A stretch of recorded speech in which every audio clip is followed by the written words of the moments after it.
Un triangle amoureux est un enchevêtrement d'émotions interdites et de relations volatiles. Ces situations entraînent souvent des troubles émotionnels et des conflits intenses, allant parfois jusqu'à des menaces contre le bien-être physique et mental des personnes impliquées. Ce qui est encore plus effrayant, c'est qu'une personne ne sait pas qu'elle a été prise dans cette toile, jusqu'à ce qu'il soit trop tard. L'histoire de Henry Stengi se déroule comme un polar captivant, où se croisent passion, tromperie, double vie et lutte contre la dépendance. Henry croyait avoir trouvé le grand amour avec une femme beaucoup plus jeune que lui, une relation qui aurait pu être considérée comme non conventionnelle compte tenu de leur différence d'âge. Cependant, à son insu, cette femme était simultanément impliquée dans une autre histoire d'amour. Pendant des mois, elle a habilement manipulé les deux hommes pour atteindre ses propres objectifs, jusqu'à ce que son château de cartes, soigneusement élaboré, s'effondre le vendredi 1er juin 2018 vers 7 heures du matin. Un photographe amateur et passionné de randonnée, nommé Marcus, explorait le paysage aride du parc national de Joshua Tree, dans le sud-est de la Californie. Alors qu'il s'aventurait hors d'un sentier principal, Marcus a remarqué une grande volée de vautours en train de charcuter quelque chose. Supposant qu'il s'agissait de la carcasse d'un gros animal, il a préféré garder ses distances. Équipé d'un appareil photo compact qu'il utilise habituellement pour la photographie de paysages, Marcus a décidé d'immortaliser la scène des oiseaux tournoyant dans le désert. Il a pris quelques photos et a poursuivi sa randonnée, oubliant ce spectacle inhabituel.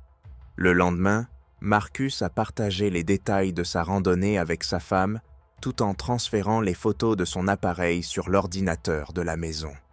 Alors que sa femme examinait les images, son expression changea radicalement. Elle a appelé Marcus et lui a montré l'une des photos. En zoomant, il est apparu clairement que quelque chose ressemblant à une jambe humaine était partiellement enfoui dans le sable sous les vautours. Bouleversé, le couple a rapidement contacté les autorités locales pour signaler ce qu'il avait vu. Marcus leur a remis toutes les photos et a décrit l'endroit exact où il avait repéré les oiseaux. La zone située près de l'une des routes principales du parc a été relativement facile à localiser pour les enquêteurs. Ce qui avait commencé comme une découverte de routine s'est transformé en l'une des enquêtes criminelles les plus complexes et les plus étonnantes de ces dernières années. À une trentaine de mètres du bord de la route, un groupe de vautours et un couple de coyotes se détachaient nettement du paysage désertique et désolé. Il était inhabituel de voir des coyotes fouiller le sol en plein jour, ce qui a immédiatement éveillé les soupçons des agents. Ils ont garé leur véhicule sur l'accotement, sont descendus et se sont approchés de la scène. Ils ont découvert une tombe peu profonde, creusée à la hâte dans la terre sèche, d'une profondeur de moins d'1 mètre. La faune locale avait déjà perturbé le site, exposant son sinistre contenu. Lorsque les spécialistes de la médecine légale sont arrivés pour exhumer les restes, il est apparu clairement qu'il ne s'agissait pas d'un accident de la nature. Les restes appartenaient à un homme blanc d'âge moyen, enterré là depuis environ 1 semaine. Le corps avait été partiellement déterré, la partie inférieure étant plus proche de la surface, ce qui permettait aux charognards d'y accéder. Plusieurs blessures horribles étaient évidentes. Le crâne de l'homme présentait de multiples fractures, correspondant à des coups portés par un objet lourd et contondant. La scène dépeint l'image déchirante d'un acte agressif et délibéré. À en juger par la proximité de la route et la construction précipitée de la tombe peu profonde, l'auteur de l'acte était pressé. S'il s'était aventuré plus loin dans le désert et avait creusé un trou un peu plus profond, le corps aurait pu rester caché pendant des années. Au lieu de cela, ils ont choisi de dissimuler le crime à la hâte et ont quitté les lieux sans se soucier des conséquences. L'analyse médico-légale a indiqué que le crime avait probablement eu lieu ailleurs. La tombe ne contenait que des traces minimes de sang, malgré les blessures importantes, ce qui laisse penser que le corps a été transporté post-mortem. Cette déduction a conduit les enquêteurs à la conclusion troublante que le crime avait été soigneusement prémédité, du moins en partie. Cependant, malgré la hâte apparente des auteurs, ils n'ont laissé aucun indice ou preuve évidente aux enquêteurs. Le médecin légiste a déterminé que la cause du décès était un traumatisme crânien violent. La force des coups a suggéré un motif profondément personnel, l'agresseur faisant preuve d'une agressivité débordante. Les enquêteurs ont émis l'hypothèse que le crime était motivé par la haine ou une vendetta personnelle, mais l'identité de la victime et l'histoire de sa mort restent d'un mystère. Malgré l'état du corps, dégradé par la décomposition et les animaux sauvages, les enquêteurs ont réussi à relever plusieurs empreintes digitales sur les restes. Lorsque les empreintes ont été recherchées dans une base de données criminelle, ils n'ont donné lieu à aucune correspondance. Cette absence d'antécédents suggère que la victime n'avait jamais eu d'ennui judiciaire auparavant. Cependant, lorsque les empreintes ont été téléchargées dans la base de données du département des véhicules à moteur, les enquêteurs ont pu identifier la victime. La dépouille appartenait à Henry Steng, un habitant de 54 ans de Murrieta, une ville de banlieue du comté de Riverside, en Californie. Le domicile d'Henry se trouve à environ 80 Daily Miles de l'endroit où son corps a été découvert. Les enquêteurs se sont immédiatement rendus à son domicile dans l'espoir de découvrir comment et pourquoi sa vie s'était terminée de manière si tragique. Dans la région sauvage de Joshua Tree, Henry Stangier vivait seul dans une maison qui reflétait son mode de vie solitaire. Une garçonnière encombrée et mal entretenue. Des effets personnels étaient éparpillés dans toute la maison et des boîtes de pizza vides et des récipients pour plats à emporter jonchaient les comptoirs. L'endroit n'avait pas la chaleur d'une maison habitée, mais ne présentait aucun signe d'effraction, de vol ou de lutte. Il était clair que ce qui était arrivé à Henry s'était produit ailleurs. La découverte la plus troublante attendait les enquêteurs dans le garage attenant à la maison. Cet espace, probablement la scène du crime, racontait une histoire macabre. Du sang séché, des éclaboussures couvraient d'eau les murs, les outils et les boîtes de rangement qu'Henry y avait conservées. Sur le sol se trouvait une grande flaque de sang figé, partiellement maculée, comme si quelqu'un avait tenté de le nettoyer, mais avait rapidement abandonné l'effort. Dans le coin du garage se trouvait une pile de chiffons imbibés de sang, fortement imbibés d'eau de javel, comme en témoigne la bouteille vide jetée à proximité. Près de la porte menant à la maison, les enquêteurs ont trouvé ce qui semble être l'arme utilisée pour le crime, un lourd haltère taché de sang séché. Au-dessus de la maison, des fils pendants suggèrent qu'une caméra de surveillance a été enlevée de force. Une inspection plus poussée de la maison a permis de découvrir d'autres caméras, l'une dans le salon et l'autre dans le couloir, également arrachées de leur support. L'auteur de cet acte brutal connaissait l'emplacement des caméras et les avait enlevées pour éliminer toute preuve potentielle. Malheureusement, l'auteur n'a pas laissé grand-chose aux enquêteurs. Il n'y a pas d'empreinte digitale étrangère, pas d'empreinte de chaussures, pas de sang ni d'ADN provenant d'une autre personne qu'Henry. La scène semble avoir été méticuleusement aseptisée, laissant les détectives avec plus de questions que de réponses. Henry n'avait pas d'ennui judiciaire connu. Il était divorcé, vivait seul et n'avait pas d'ennemis apparents. Les voisins le décrivent comme un homme calme et amical, quelqu'un qui se tient à l'écart, mais qui est toujours poli. Pourtant, la férocité même du crime soulève des questions. Qui a bien pu commettre un acte aussi sauvage? S'agit-il d'un membre du passé d'Henry? Ou cela a-t-il un rapport avec ses hobbies inhabituels? Et surtout, pourquoi personne n'a signalé sa disparition plus tôt. Henry a grandi dans une famille très unie qui accordait de l'importance au respect et aux liens solides. Sa mère et ses 2 jeunes sœurs vivaient avec leur famille dans une ville voisine. La famille restait souvent en contact, partageant des appels téléphoniques réguliers et des visites occasionnelles. Cependant, au cours des derniers mois, Henry s'est renfermé sur lui-même, parlant moins avec ses proches et gardant pour lui les détails de sa vie. Sa famille s'inquiétait pour lui, mais essayait de ne pas réagir de manière excessive. Lorsqu'il ne les a pas contactés pendant 1 semaine, ils se sont inquiétés, mais ont décidé d'attendre avant de tirer la sonnette d'alarme. La nouvelle de la mort violente d'Henry a été dévastatrice pour sa mère et ses sœurs. Choquées et le cœur brisé, elles ont immédiatement coopéré avec les enquêteurs, offrant toutes les informations qu'elles pouvaient, dans l'espoir qu'elles aideraient à résoudre l'affaire. Henry Steng était autrefois un homme dynamique et athlétique. Il aimait les aventures en plein air, les randonnées, les voyages et la nature. Guitariste talentueux et passionné de sport mécanique, Henry chérissait sa moto, un bien précieux qui lui avait permis de traverser plusieurs États. Mais au printemps 2014, tout a changé.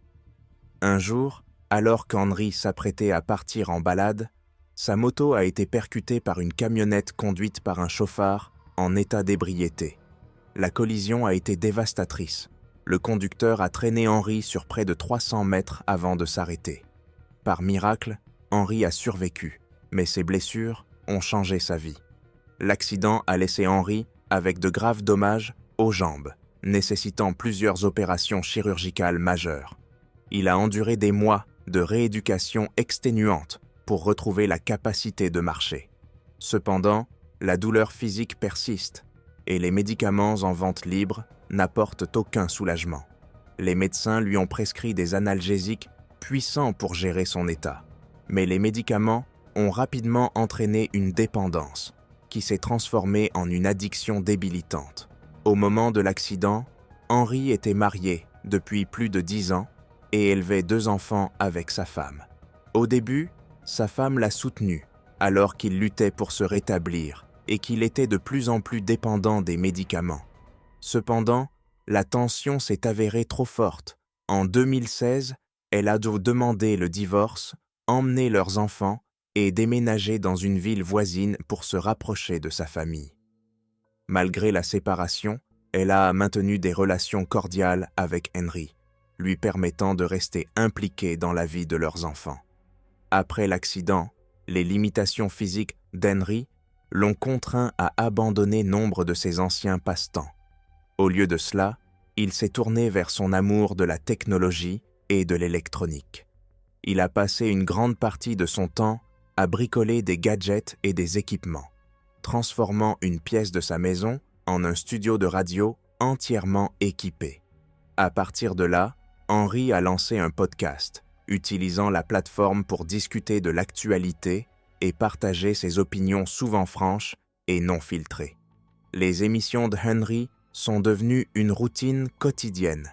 Il exprime ouvertement ses pensées, plongeant souvent dans des réflexions philosophiques ou des commentaires audacieux sur des sujets controversés. L'absence de censure dans son émission lui a attiré un public dévoué, lui valant à la fois des fans fidèles et de fervents détracteurs. Certains auditeurs, en particulier ceux qui ne partageaient pas ses opinions, ont commencé à le provoquer intentionnellement, l'incitant à des débordements émotionnels. Des extraits de ses tirades ont été enregistrés et partagés sur les médias sociaux, souvent sortis de leur contexte pour dépeindre Henry sous un jour négatif. Dans une communauté en ligne de radioamateurs, les détectives ont découvert un individu particulièrement hostile qui semblait nourrir une profonde rancune à l'égard d'Henry. Cette personne insultait fréquemment Henry et publiait des extraits édités de ses émissions, critiquant sévèrement ses déclarations.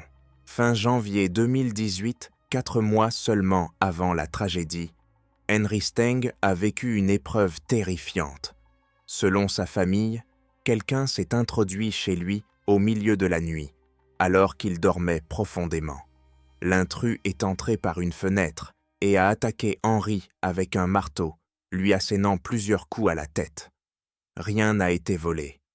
Dans la maison, il est d'eau claire que l'intention n'était pas le vol, mais plutôt une vendetta personnelle. L'agresseur a apporté le marteau avec lui et l'a emporté lorsqu'il était parti. Étonnamment, Henry n'a pas signalé l'incident à la police. Il a plutôt pris les choses en main en installant des caméras de surveillance cachées dans toute sa maison. Quiconque est entré chez lui la deuxième fois connaissait l'existence de ces caméras et leur emplacement.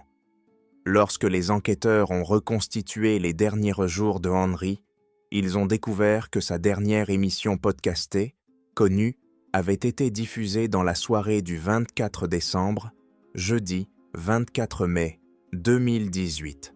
À partir de ce moment-là, il n'y a eu aucun enregistrement d'appels sortant ou entrant, aucun message texte et aucune activité sur ses services publics. Ni l'eau ni l'électricité n'ont été utilisés depuis cette nuit, ce qui a conduit les enquêteurs à penser que c'est le jour où Henry a perdu la vie. Les détectives ont commencé leur enquête en interrogeant les proches d'Henry. Ils ont appris que la procédure de divorce était toujours en cours, malgré les efforts de son ex-femme et de lui-même pour rester courtois dans l'intérêt de leurs 2 enfants. Le couple s'était engagé dans une bataille juridique acharnée au sujet de la maison où Henry vivait après la séparation. Pendant ce temps, son ex-femme et leurs enfants avaient emménagé chez sa mère. Pour ajouter à la tension, il est apparu que l'ex-femme de Henry avait pris en charge les factures d'électricité de la maison après l'accident qui avait laissé Henry dans l'incapacité de travailler. Il survivait grâce à une petite allocation d'invalidité qui n'était pas suffisante pour subvenir à ses besoins. Malgré leur séparation, elle a continué à l'aider financièrement. Les voisins ont rapporté que l'ex-femme d'Henry lui rendait régulièrement visite, probablement pour tenter de résoudre leur conflit de propriété. Ces visites, cependant, dégénéraient bien souvent en disputes bruyantes, les cris du couple étant audibles dans tout le voisinage. La discorde a soulevé une question cruciale. La mère des enfants d'Henry était-elle si désespérée de résoudre leur conflit au sujet de la maison qu'elle a eu recours à des mesures extrêmes? À ce stade de l'enquête, l'ex-femme d'Henry est devenue la principale suspecte. Les détectives l'ont fait venir pour l'interroger et elle a doffé un récit sombre de leur relation. Selon l'ex-femme d'Henry, leur mariage avait été heureux et stable, mais tout a changé après l'accident de moto d'Henry. Elle avait fait tout ce qu'elle pouvait pour l'aider à se rétablir et à s'adapter à sa nouvelle vie. Mais l'utilisation à long terme de médicaments sur ordonnance a altéré sa personnalité, le rendant de plus en plus difficile à vivre. Finalement, elle a estimé qu'elle n'avait pas d'autre choix que de le quitter. Malgré la séparation, elle a continué à le soutenir en payant ses factures et en veillant à ce qu'il ait un toit au-dessus de sa tête. En raison de sa loyauté et de son soutien financier, les enquêteurs ont eu du mal à déterminer si elle pouvait être capable de commettre un acte aussi odieux. Les détectives ont dû creuser plus profondément, tandis que l'ex-femme d'Henry restait une personne d'intérêt. Son histoire brossait un tableau plus complexe qui nécessitait une enquête plus approfondie sur les relations tendues et les conflits cachés d'Henry. L'ex-femme d'Henry a d'abord cherché à résoudre pacifiquement leur conflit de propriété. Mais la situation a pris une tournure dramatique lorsque Henry a introduit une jeune amie dans sa vie. Il a annoncé son intention de vivre dans la maison avec sa nouvelle partenaire, une déclaration qui a déclenché un conflit. Submergé par son engouement, Henry semble négliger totalement les besoins de ses enfants. Malgré leurs différends, l'ex-femme d'Henry n'avait apparemment aucune raison de lui faire du mal. Au contraire, elle a exprimé de la pitié pour son ancien conjoint. En outre, elle disposait d'un alibi solide pour le jour où, selon les enquêteurs, le crime a été commis. Elle était en voyage d'affaires d'une semaine dans un autre État. Après l'avoir lavée de tout soupçon, les enquêteurs se sont intéressés à la mystérieuse jeune femme dont Henry s'était tant épris. La mère d'Henry a révélé qu'environ 10 mois avant sa mort, son fils avait commencé à fréquenter une femme beaucoup plus jeune, Ashley Stapp, âgée d'une vingtaine d'années. Ni la mère ni les sœurs d'Henry n'approuvaient Ashley, trouvant son comportement étrange et ses intentions peu claires. Compte tenu de la situation d'Henry, de son âge, de son handicap et de sa dépendance à l'égard d'une petite allocation d'invalidité, il était difficile de comprendre ce qui avait attiré la jeune étudiante vers lui. Si Ashley ne semblait pas motivée par des raisons financières, il était évident qu'elle avait ses propres raisons de maintenir la relation. L'idylle progresse rapidement, suscitant l'inquiétude de la famille d'Henry, qui tente de le mettre en garde contre les risques potentiels. Cependant, Henry a rejeté leurs inquiétudes, déclarant fièrement qu'Ashley était la femme idéale pour lui. Sa voisine a fourni des informations supplémentaires, déclarant qu'Ashley se rendait régulièrement chez Henry et qu'ils avaient bavardé à plusieurs reprises. Le voisin se souvient en particulier qu'Ashley conduisait une Chevrolet bleue caractéristique, dont la portière arrière du passager présentait une grosse bosse. Le jour où la police a effectué sa perquisition au domicile de Henry, Ashley a de nouveau été aperçue. Des témoins ont déclaré l'avoir vue passer lentement devant la maison, semblant observer la scène de loin avant de s'éloigner à toute vitesse sans s'arrêter. Ces actions ont soulevé des questions. Si elle avait remarqué qu'Henry n'avait pas donné de nouvelles depuis une semaine et qu'elle avait ensuite vu la police à son domicile, pourquoi ne s'était-elle pas renseignée sur ce qui se passait? Son comportement semblait suspect et les enquêteurs étaient impatients de lui parler. Alors que les détectives s'intéressaient de plus près aux antécédents d'Ashley, son profil sur les réseaux sociaux a révélé un élément surprenant. Ses photos et ses messages publics ne mentionnent pas Henry. Au contraire, elle semblait avoir une relation sérieuse avec un autre homme, un jeune marine américain en pleine forme. L'homme en question a été identifié comme étant Curtis Kruger, un lieutenant de 30 ans du corps des Marines des États-Unis.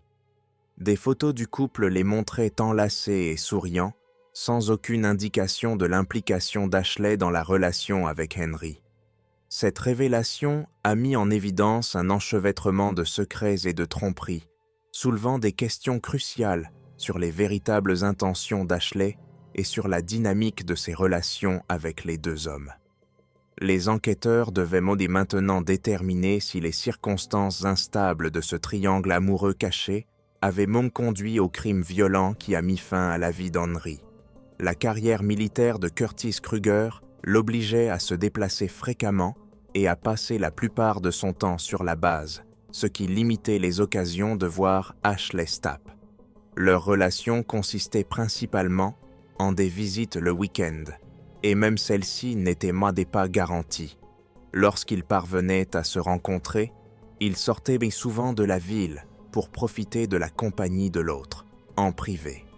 Parfois, Ashley rendait visite à Curtis sur la base lors des journées familiales et d'autres événements militaires, se fondant parfaitement dans son univers.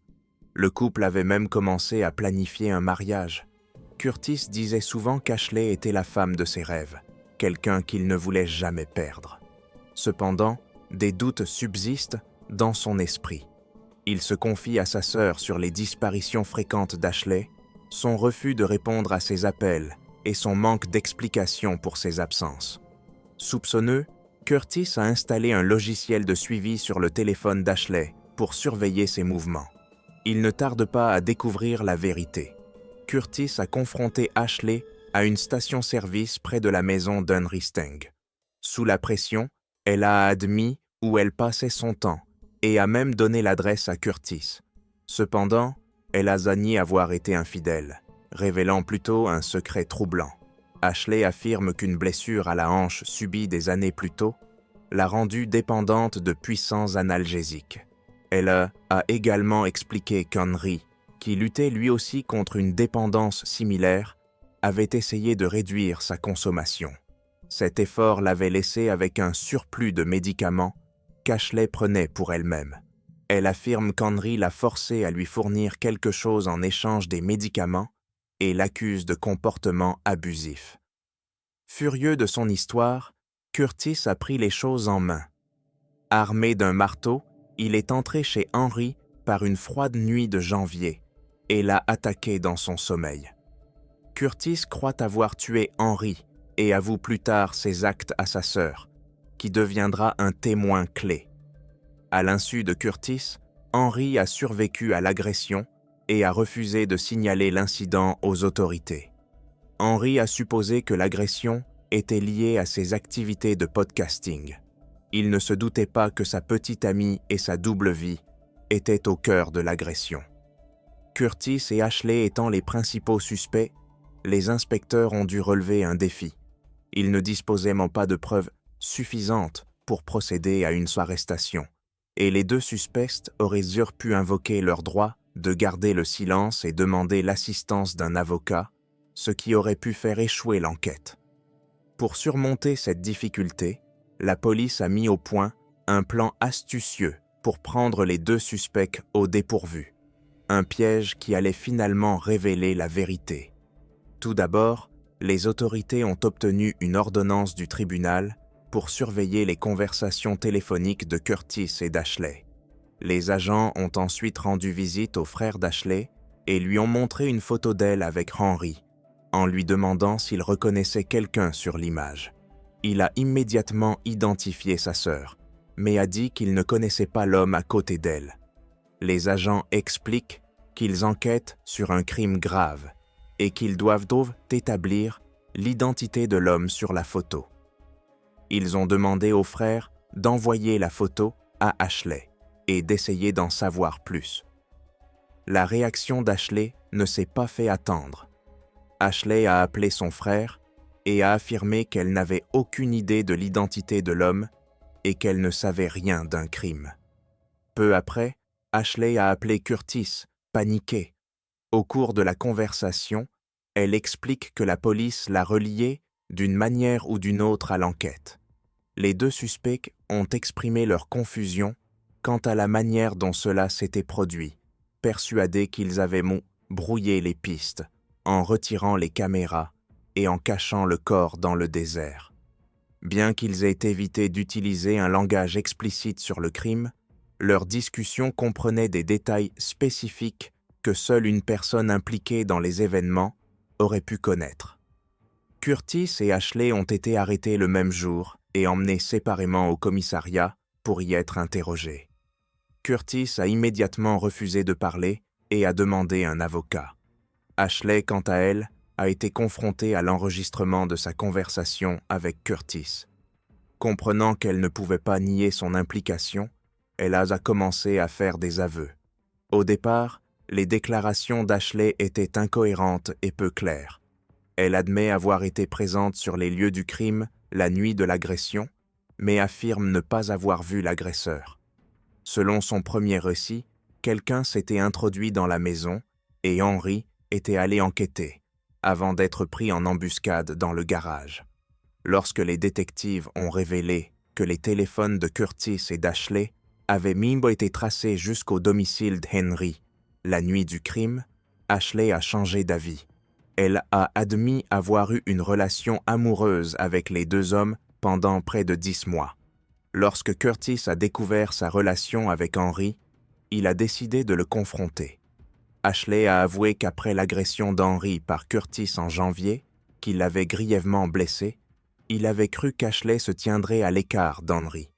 Mais lorsqu'il a appris qu'elle continuait à le voir, Curtis est devenu furieux. Le soir du crime, Curtis s'est rendu au domicile d'Henry, où il l'a de nouveau attaqué. Ashley a admis avoir aidé Curtis à dissimuler le crime.